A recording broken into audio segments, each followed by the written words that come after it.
ಎಲ್ಲರಿಗೂ ನಮಸ್ಕಾರ, ಸ್ವಾಗತ ನಿಮಗೆಲ್ಲರಿಗೂ ನಿಮ್ಮ ಈ ಕನ್ನಡ ಇನ್ ಕ್ಯಾನಡಾ ಚಾನೆಲ್ಗೆ. ಹೋಪ್ಫುಲಿ ನೋಡ್ತಾ ಇರೋ ನೀವೆಲ್ಲರೂ ಆರಾಮಾಗಿದ್ದೀರಾ ಅಂತ ಅನ್ಕೊಂಡಿದ್ದೇನೆ. ಅಂದ ಹಾಗೆ ಏಪ್ರಿಲ್ ತಿಂಗಳ ಮೊದಲನೆಯ ವಿಡಿಯೋ ಇದಾಗಿದೆ. ಪ್ರತಿ ತಿಂಗಳ ಮೊದಲನೇ ವಿಡಿಯೋದಲ್ಲಿ ನಾನು ವಿಶ್ ಮಾಡೋ ಹಾಗೆ ಈ ತಿಂಗಳಲ್ಲಿ ಹುಟ್ಟಿದ ಎಲ್ಲರಿಗೂ ಸಹ ಹ್ಯಾಪಿ ಬರ್ಡೇ. ಹಾಗೆ ನೀವೇನಾದರೂ ವೆಡ್ಡಿಂಗ್ ಆ್ಯನಿವರ್ಸರಿ ಸೆಲೆಬ್ರೇಟ್ ಮಾಡ್ತಾ ಇದ್ರೆ ಹ್ಯಾಪಿ ವೆಡ್ಡಿಂಗ್ ಆ್ಯನಿವರ್ಸರಿ ಅಂತ ಹೇಳ್ತಾ ಇವತ್ತಿನ ಈ ಒಂದು ಸ್ಪೆಷಲ್ ವ್ಲಾಗನ್ನು ನಿಮ್ಮ ಮುಂದೆ ಇಡ್ತಿದ್ದೇನೆ. ಒಂದು ವಾರದ ಹಿಂದೆ ನಾವು ಲೈವಲ್ಲಿ ಬಂದಿರುವಾಗ ನಾನು ನಿಮಗೆ ಹೇಳಿದ್ದೆ ಟೊರೊಂಟೋಗೆ ಹೋಗ್ತಾ ಇದ್ದೀವಿ, ಬಹಳ ವಿಶೇಷವಾದಂಥ ಒಂದು ಪ್ಲೇಸ್ಗೆ ಅಂತೇಳಿ. ಅದರ ವಿಡಿಯೋ ನಾನು ನಿಮ್ಮ ಜೊತೆ ಇವತ್ತು ಶೇರ್ ಮಾಡ್ಕೊಳ್ತಾ ಇರೋದು. ಹೋಪ್ಫುಲಿ ನಿಮಗೆಲ್ಲರಿಗೂ ಇಷ್ಟ ಆಗುತ್ತೆ ಅಂದ್ಕೊಳ್ತೇನೆ. ಇಷ್ಟ ಆದರೆ ಲೈಕ್ ಮಾಡಿ, ಸಾಧ್ಯವಾದರೆ ಶೇರ್ ಮಾಡೋದನ್ನು ಮರಿಬೇಡಿ. ಅಂದ ಹಾಗೆ ಒಬ್ಬರು ವಿನ್ಸೆಂಟ್ ವ್ಯಾನ್ ಗೋ ಅಂತ ಹೇಳಿಬಿಟ್ಟು 1853 ಹುಟ್ಟಿದ ಇವರು ಅಂತ ಹೇಳಿದ್ರೆ ನಾ ಹೇಳ್ತಿರೋದು ಆಲ್ಮೋಸ್ಟ್ 169 ವರ್ಷದ ಹಿಂದಿನ ಮಾತು ಹೇಳ್ತಿರೋದು. ಆಗ ಒಬ್ಬರು ಆರ್ಟಿಸ್ಟ್ ವಿನ್ಸೆಂಟ್ ವ್ಯಾನ್ ಗೋ ಅಂತ ಹೇಳಿ ಅದ್ಭುತವಾದಂತಹ ಕಲಾವಿದ ಅಂತ ಹೇಳ್ಬೋದು. ಎಷ್ಟು ಚಂದದ ಪೇಂಟಿಂಗ್ ಅಂತ ಹೇಳಿದ್ರೆ, ಅಂದರೆ ಎಲ್ಲ ಪೇಂಟಿಂಗನ್ನು ಅವರು ನಮಗೆ ಡಿಸ್ಪ್ಲೇಯಲ್ಲಿ ತೋರಿಸ್ಲಿಲ್ಲ. ಕೆಲವು ಕಲೆಕ್ಷನನ್ನು ಡಿಜಿಟಲ್ ಮೂಲಕ ಬಹಳ ಚಂದ ಮಾಡಿ ಡಿಸ್ಪ್ಲೇ ಮಾಡಿ ತೋರಿಸಿರುವ ಈ ಒಂದು ಸ್ಪೆಷಲ್ ಎಕ್ಸಿಬಿಷನ್ಗೆ ನಿಮಗೆ ಕರ್ಕೊಂಡು ಹೋಗ್ತಾ ಇದ್ದೇನೆ. ದಯವಿಟ್ಟು ಫುಲ್ ನೋಡಿ. ಒಳಗಡೆ ಯಾವ ರೀತಿಯ ಎಕ್ಸಿಬಿಷನ್ ಪ್ಲೇಸಿನ ಹೊರಗೆ ಯಾವ ರೀತಿ ಅರೇಂಜ್ ಮಾಡಿದ್ದಾರೆ, ಯಾರಿಗಾದರೂ ಏನಾದರೂ ಸ್ಪೆಷಲ್ ಸಿವಿನಿಯರ್ ತಗೊಳ್ಳೋಗೋದಾದರೆ ಏನೆಲ್ಲ ಉಂಟು ಅಲ್ಲಿ, ಮತ್ತು ಎಕ್ಸಿಬಿಷನ್ ಒಳಗಡೆ ಆ ಡಿಜಿಟಲ್ ಡಿಸ್ಪ್ಲೇ ಪ್ಲೇಸಿನಲ್ಲಿ ಹೇಗೆ ಉಂಟು ಅಂತ ಡೀಟೇಲ್ ಆಗಿ ಹಾಕಿದ್ದೇನೆ. ಐ ಆಮ್ ಶ್ಯೂರ್ ನಿಮ್ಮಲ್ಲಿ ಹಲವಾರು ಜನರಿಗೆ ಇಷ್ಟ ಆಗುತ್ತೆ ಅಂದ್ಕೊಳ್ತೇನೆ. ಯಾಕೆ ಹಲವಾರು ಜನರಿಗೆ ಅಂತ ಹೇಳಿದಂದರೆ, ಕೆಲವರಿಗೆ ಪೇಂಟಿಂಗ್ ಬಗ್ಗೆ ಅಷ್ಟೊಂದು ಇಂಟ್ರೆಸ್ಟ್ ಇರೋದಿಲ್ಲ. ಐ ಆಮ್ ಶ್ಯೂರ್ ಇದನ್ನು ನೋಡಿದರೆ ಇಷ್ಟ ಇಲ್ಲದಿರುವವರಿಗೂ ಸಹ ಇಷ್ಟ ಆಗುತ್ತೆ ಅಂತ ಅಂದ್ಕೊಂಡಿದ್ದೇನೆ. ಯಾಕಂತ ಹೇಳಿದ್ರೆ ಯೂಶ್ವಲಿ ನಾವು ಎಕ್ಸಿಬಿಷನ್ ಅಂದ್ಕೊಳ್ಳೆ ಅಲ್ಲಿ ಡಿಸ್ಪ್ಲೇಯಲ್ಲಿ ಇಟ್ಟಿರ್ತಾರೆ ಅಂತ ಹೇಳಿದ್ರೆ ಫೋಟೋಸನ್ನೆಲ್ಲ ಹಾಗೆ ಇಟ್ಟಿರ್ತಾರೆ. ಬಟ್ ಇಲ್ಲಿ ಯಾವ ರೀತಿ ಅದನ್ನು ತೋರಿಸಿದ್ದಾರೆ ಅಂತ ಹೇಳಿದ್ರೆ ತುಂಬಾ ಖುಷಿ ಆಗುತ್ತೆ. ಅಂತ ಹೇಳಿದ್ರೆ ಯಾವುದೋ ಒಂದು ಬೇರೆ ಲೋಕದಲ್ಲಿ ಇದ್ದ ಹಾಗೆ ಆಗ್ತದೆ. ಅಂದ ಹಾಗೆ ಈಗ ನೀವು ನೋಡ್ತಿರೋದು ಇಲ್ಲಿ ಒಂದು ಸಣ್ಣ ಹೊರಗಡೆ ಇರುವಂಥದ್ದು, ಅಂದರೆ ಆ ಒಂದು ಪ್ರೋಗ್ರಾಮ್ ಉಂಟಲ್ಲ, ಪೇಂಟಿಂಗ್ ಡಿಸ್ಪ್ಲೇ ಆಗುವ ಪ್ರೋಗ್ರಾಮ್, ಅದರ ಹೊರಗಡೆ ಇಲ್ಲಿ ಒಂದು ಸಣ್ಣ ಒಂದು ಯಾರಿಗಾದರೂ ಸಿವಿನಿಯರ್ ಬೇಕಾದರೆ ತಗೊಳ್ಳಿಕ್ಕೆ ಒಂದು ಅರೇಂಜ್ ಮಾಡಿರುವಂಥದ್ದು. ಬಹಳ ಚೆನ್ನಾಗಿತ್ತು. ನಾನೊಂದು ಪುಟ್ಟ ಒಂದು ಪರ್ಸನ್ನು ತಗೊಂಡಿದ್ದು ಕಾಯಿನ್ ಹಾಕ್ಲಿಕ್ಕೆ ಅಂತೇಳಿ. ಹಾಗಾಗಿ ಅದು ಬಿಟ್ಟರೆ ನಾವೇನು ಏನು ಶಾಪಿಂಗ್ ಮಾಡಿಲ್ಲ, ಅಂದರೆ ತಗೊಂಡಿಲ್ಲ ಎಂಥದ್ದು ಸಹ. ಬಟ್ ಡೆಫಿನೆಟ್ಲಿ ಆ ಒಂದು ಪೇಂಟಿಂಗ್ ಡಿಸ್ಪ್ಲೇನ ತುಂಬ ಎಂಜಾಯ್ ಮಾಡಿದ್ದೇವೆ. ಹಾಗೆಯೇ ಇಲ್ಲಿ ಮತ್ತೊಂದು ವಿಷಯ ಏನಂತ ಹೇಳಿದ್ರೆ, ನೀವು ಒಳಗಡೆ ಹೋಗುವಾಗ ಫೋಟೋ ಅಥವಾ ರೆಕಾರ್ಡಿಂಗ್ ಮಾಡ್ಬೋದು, ಅವಕಾಶ ಉಂಟು ಮಾಡಲಿಕ್ಕೆ. ಆದರೆ ಫ್ಲ್ಯಾಶ್ ಎಂತ ಹೇಳ್ತಾರೆ, ಫ್ಲ್ಯಾಶ್ ಬರುವಾಗ ನೀವು ಒಂದು ಫೋಟೋ ತೆಗೆಯುವಾಗ ಫ್ಲ್ಯಾಶ್ ಬರ್ತದೆ ನೋಡಿ, ಆ ಒಂದು ಆಪ್ಷನನ್ನು ನೀವು ತೆಗಿಬೇಕಾಗುತ್ತೆ. ಯಾಕಂದರೆ ಲೈವಲ್ಲಿ ಅಲ್ಲಿ ನೋಡ್ತಿರೋವರಿಗೆ ಡಿಸ್ಟರ್ಬ್ ಆಗಬಾರ್ದು ಅಂತ ಹೇಳಿ ಅವರು ಆ ಒಂದು ಇನ್ಫಾರ್ಮೇಷನ್ ಹೇಳ್ತಾರೆ. ಹಾಗೆಯೇ ನಾವು ಎಂತ ಮಾಡಿದ್ದು ಅಂತ ಹೇಳಿದ್ರೆ, ಟಿಕೆಟನ್ನು ಆನ್ಲೈನಲ್ಲಿ ತಗೊಂಡಿದ್ದು. ಸೊ ಇಲ್ಲಿ ಜಸ್ಟ್ ನಾವು ಆ ಆನ್ಲೈನ್ ಟಿಕೆಟನ್ನು ಇಲ್ಲಿ ತೋರಿಸ್ಬಿಟ್ಟು ಈಗ ಒಳಗಡೆ ಹೋಗ್ತಿರುವಂತಹ ಒಂದು ಕ್ಲಿಪ್ಪಿಂಗ್ ಇದು. ಇಲ್ಲಿ ನೀವು ಒಂದು ವಿಷಯ ನೋಟಿಸ್ ಮಾಡಿರ್ಬೋದು, ಮಾಸ್ಕನ್ನು ಇಲ್ಲಿ ಯಾರೂ ಹಾಕೊಂಡಿಲ್ಲ. ಸೊ ಮಾಸ್ಕ್ ಹಾಕ್ಕೊಳ್ಬೇಕಾಗಿಲ್ಲ, ಅನ್ಲೆಸ್ ಅಂಟಿಲ್ ನಿಮಗೆ ಕಂಫರ್ಟಬಲ್ ಇಲ್ಲ ಅಂತಿದ್ರೆ, ನಿಮಗೆ ವೈಯಕ್ತಿಕವಾಗಿ ನಿಮಗೆ ಹಾಕ್ಕೊಳ್ಬೇಕಂತಿದ್ರೆ ನೀವು ಹಾಕ್ಕೊಳ್ಬೋದು, ಇಲ್ಲದಿದ್ದರೆ ಹಾಕ್ಕೊಳ್ಬೇಕಾಗಿಲ್ಲ. ಹೆಚ್ಚು ಮಾತನಾಡೋದು ಬೇಡ, ಬನ್ನಿ ನಾನು ಮತ್ತೊಮ್ಮೆ ನಿಮ್ಮ ಜೊತೆ ಕೂತ್ಕೊಂಡು ಮತ್ತೊಮ್ಮೆ ಈ ಒಂದು ಚಂದದ ಪೇಂಟಿಂಗ್ ಡಿಸ್ಪ್ಲೇಯನ್ನು ನಾನು ಸಹ ನೋಡ್ತೇನೆ. ದಯವಿಟ್ಟು ಇಷ್ಟ ಆದರೆ ಲೈಕ್ ಮಾಡಿ, ಹಾಗೆ ಸಾಧ್ಯವಾದರೆ ಇದನ್ನು ಶೇರ್ ಮಾಡೋದನ್ನು ಮರಿಬೇಡಿ. ಹಾಗೆಯೇ ಈ ರೀತಿಯ ಒಂದು ಡಿಸ್ಪ್ಲೇ, ಒಂದು ಆರ್ಟಿಸ್ಟ್ ಇವರ ಒಂದು ಪೇಂಟಿಂಗ್ ಡಿಸ್ಪ್ಲೇ, ಈ ರೀತಿಯ ಒಂದು ಶೋ ನಿಮ್ಮಲ್ಲಿ ಯಾರಾದರೂ ನೋಡಿದರೆ ಅದನ್ನು ಸಹ ದಯವಿಟ್ಟು ಕಮೆಂಟ್ ಸೆಕ್ಷನಲ್ಲಿ ತಿಳಿಸೋದನ್ನು ಮರಿಬೇಡಿ. ಸೊ ಮತ್ತೊಮ್ಮೆ ಹೇಳೋದಾದರೆ, ಈ ಒಂದು ಪೇಂಟಿಂಗ್ ಬಂದ್ಬಿಟ್ಟು ವಿನ್ಸೆಂಟ್ ವ್ಯಾನ್ ಗೋ ಅವರ ಒಂದು ಪೇಂಟಿಂಗ್ ಕಲೆಕ್ಷನು. ಸೊ ಈ ಪ್ಲೇಸಿನಲ್ಲಿ ರೆಕಾರ್ಡಿಂಗ್ ಮಾಡಲಿಕ್ಕಾಗಲಿ, ಫೋಟೋ ತೆಗೆದುಕೊಳ್ಳೋದಕ್ಕೆ ಎಂಥದ್ದು ಸಹ ಯಾವುದೇ ರೀತಿಯ ಒಂದು ರಿಸ್ಟ್ರಿಕ್ಷನ್ ಇಲ್ಲ. ಆದರೆ ಒಂದು ಎಂತ ಅಂತ ಹೇಳಿದ್ರೆ, ಫ್ಲ್ಯಾಶ್ ಬರದ ಹಾಗೆ ಫೋಟೋ ತೆಗೆಯೋದಿದ್ರೆ ಫ್ಲ್ಯಾಶ್ ಬರದ ಹಾಗೆ ತೆಗೆದುಕೊಳ್ಳಿ ಅಂತ ಸಹ ಅವರು ಹೇಳ್ತಾರೆ. ಯಾಕಂದರೆ ಕೆಲವರಿಗೆ ಡಿಸ್ಟರ್ಬ್ ಆಗುತ್ತೆ, ಅದು ಫ್ಲ್ಯಾಶ್ ಲೈಟ್ ಎಲ್ಲ ಮಿಕ್ಸಪ್ ಆಗಿ ಅಷ್ಟು ಎಂತ ಹೇಳ್ತಾರೆ, ಗಮ್ಮತ್ತಾಗೋದಿಲ್ಲ ಲೈವಲ್ಲಿ ನೋಡ್ತಾ ಇರುವಾಗ. ಆಗ ಇರಿಟೇಷನ್ ಆಗುತ್ತೆ ಕೆಲವರಿಗೆ ಅಂತ ಹೇಳಿ ಅವರು ಹೇಳಿರ್ತಾರೆ ಎಂಟ್ರಿ ಮಾಡುವ ಮೊದಲೇ ರೂಮಿನ ಒಳಗೆ ಹೋಗುವಾಗ.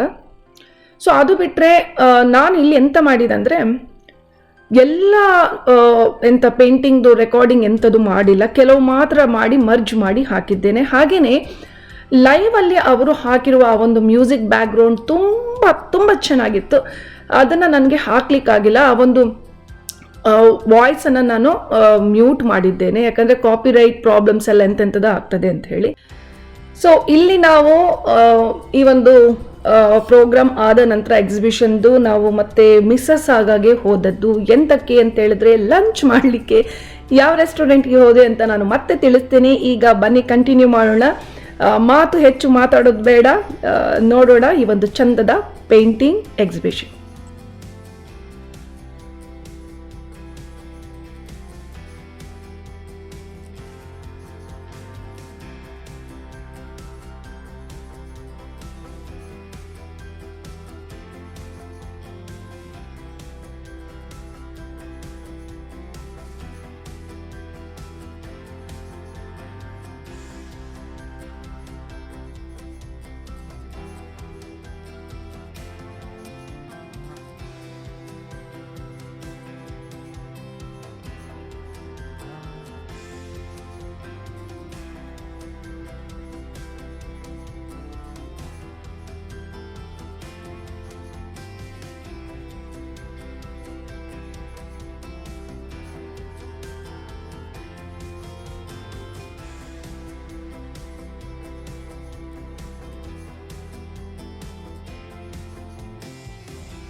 ಇಲ್ಲಿಂದ ನಾವು ಹೊರಟದ್ದು ಮಿಸ್ಸಸಾಗಾಗೆ.